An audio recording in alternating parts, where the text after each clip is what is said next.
Baik, hari ini kita akan unboxing satu trimmer daripada Philips. Okey, yang baru diterima. Cepat 12 bulan masuk order, 15 bulan dah sampai Kulim daripada KL. Okey, melalui Lazada.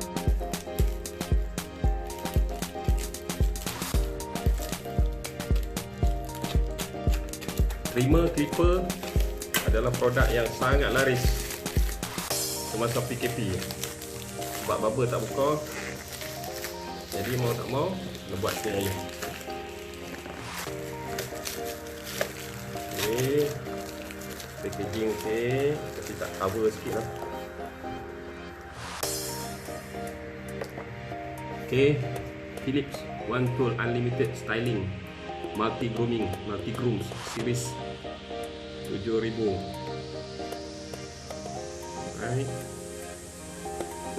Dia untuk buka face lah, sebuah janggut ni. Okay, dan juga body 14 tools. Dia punya alat tu 14.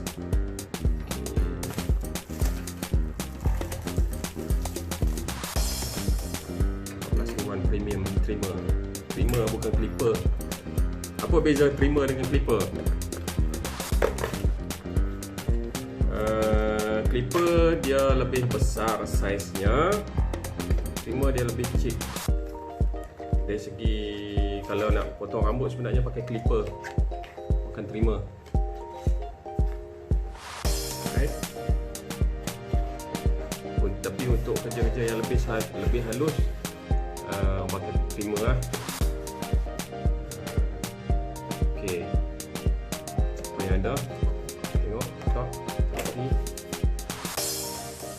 MG7220 Philips model ya. Okey, warranty Philips. Okey, tak salah. Okey, apa yang ada? Yang pertama adalah kecil lah, trimmer. Ini trimmer dia. Ada sirim dengan tak beri. Okey, trimmer. Ini dia punya sarung. Philips. Okey, ini apa ni?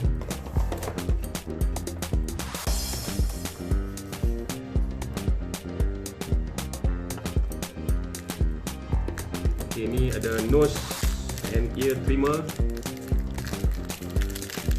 Nose and ear trimmer.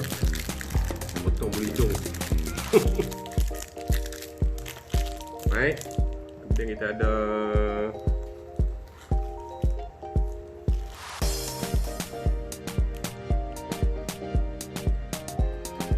charger.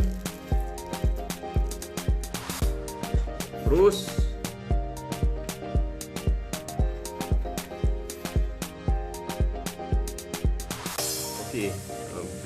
ini untuk janggut misai, ada 3 set, 3 saiz.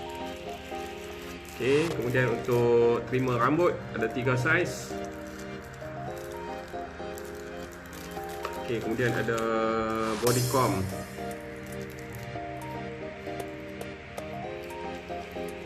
Ini apa ni? Shaver. Ini shaver. Ini apa benda ni? Oh, shaver juga ni, shaver. Oh, ini detail shaver. Okey, 3, 6, 7, 8, 9, 10.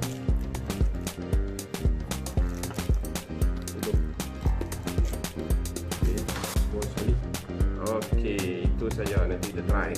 Pecah dulu.